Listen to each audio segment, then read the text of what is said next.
To a Man of His Word, a podcast for those that don't just want to read the Bible, they want to live by it.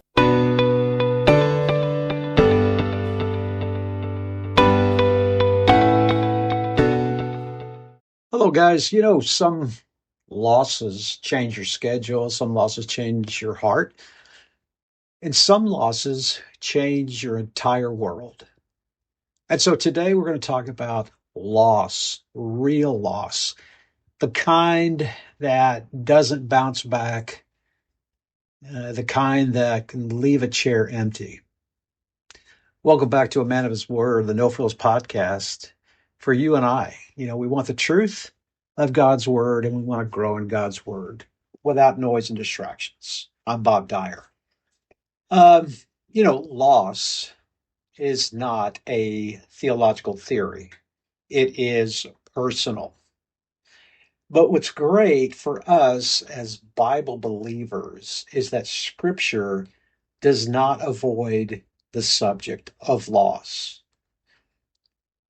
Consider Job, his loss of children, of wealth and health.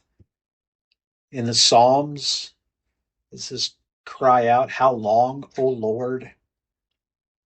And then Lamentations. There is grief written into Scripture. And then we can't forget that Jesus wept. And so that verse right there, John 11:35, the shortest verse in the Bible, is not Jesus conquered, it's Jesus wept. And that matters. The Greek word there means he shed tears, not symbolic sorrow, not theological distance, but tears. And for us as men in this culture, loss isn't about weakness, and grief isn't about unbelief. And so, honestly, loss exposes us, what we trust, what we lean on, what we assume would always be there.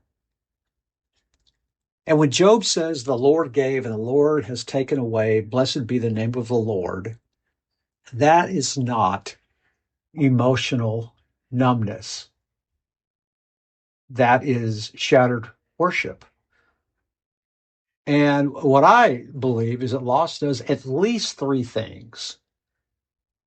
It disorients, meaning that your internal compass is spinning and normal feels abnormal. And like Psalm 42:3 says, my tears have been my food day and night. But I think loss also shrinks our world. Grief has a way of narrowing our emotional bandwidth. We're tired, we're easily irritated, we get quiet. And then third, loss forces theology into reality. We can go around saying that God is sovereign, but it's very different when we're standing at a graveside. And this is where I think a lot of men, a lot of Christians quietly drift, not because they stop believing, but because they stop knowing what to do with their pain. And so the world or Satan would love to have us believe that God is absent in our loss, and that Romans 8:35-39 becomes abstract theology when it's not. I mean, it is written to suffering believers. Look, it says, who shall separate us from the love of Christ? Tribulation, distress, persecution, famine, sword. And we have to notice that Paul doesn't say, believers avoid these things. He says they can't sever us from Christ. So loss doesn't mean that God stepped out of the room. we're reminded that the Lord is near to the brokenhearted in Psalm 34:18. He's near, he's not distant. And the Hebrew word for brokenhearted is basically shattered and crushed. And God doesn't hover over grief, he draws near to it. And so I think what we do a lot of times is we buy into this idea that if I was just stronger, this wouldn't affect me so much or this much. And that's false. Strength in scripture is not emotional suppression. Even Jesus in Gethsemane in Matthew 26:38 says, "My soul is very sorrowful, even to death." So that's not weakness. That is honest humanity under pressure. And, we often do one of two things. We harden, our hearts become hardened, or we disappear emotionally, and neither one heals. Biblical grief is neither denial nor despair. It is lament with faith. And I think that lamenting is a forgotten discipline. And if you look at all of the Psalms, over 1/3 of them are laments. And that should tell us something. Psalm 13 moves from "How long, O Lord," to "But I have trusted in your steadfast love." And notice the order. Not "I trust you, so I feel fine," but "I hurt, I question, I cry, and I still trust." That's mature faith.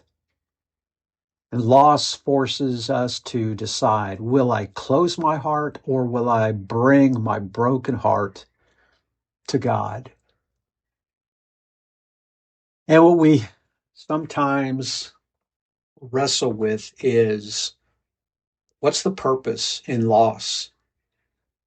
And I really want to try to state this as carefully as I possibly can, because there's a way to me, we need to tread carefully here. Loss is not automatically explained. Not every loss has a visible reason this side of eternity. But scripture is clear. God wastes nothing. Genesis 50:20, "You meant evil against me, but God meant it for good." I mean, think about Joseph. He didn't see that in the pit or in prison, only later. And so loss doesn't guarantee comfort, but in Christ it guarantees redemption of suffering. Now consider that. It redeems the suffering. Romans 8:28, it's not sentimental, it is sovereign. And so what do we do when we're in it? And this is practical. We can't isolate because our grief often will tell us to withdraw, to resist it. But Galatians 6:2 says, hey, bear one another's burdens. And you can't bear alone what was meant to be shared. And then stay in the word, even if it feels dry. Your emotions may be numb. God's truth isn't. And then pray honestly. We don't need to impress God. We need to meet him. And then allow time. Grief isn't conquered in a week. Even David said in Psalm 30, verse 5, weeping may tarry for the night. And tarry means lodge, remain. So we get the idea of waiting. So grief stays for a while, but it doesn't stay forever. And so we have to consider our ultimate hope and turn our eyes to Revelation 21:4, where it says, he will wipe away every tear from their eyes, and death shall be no more. The Christian hope is not coping, it's resurrection. It's loss is real, death is an enemy, but it is a defeated enemy. Because of Christ, the worst loss is temporary. And that changes how we stand in the storm. And it seems counterintuitive because when we feel loss, we wonder if we'll ever feel different. But because of Christ, we can withstand the storm because he steps right into it.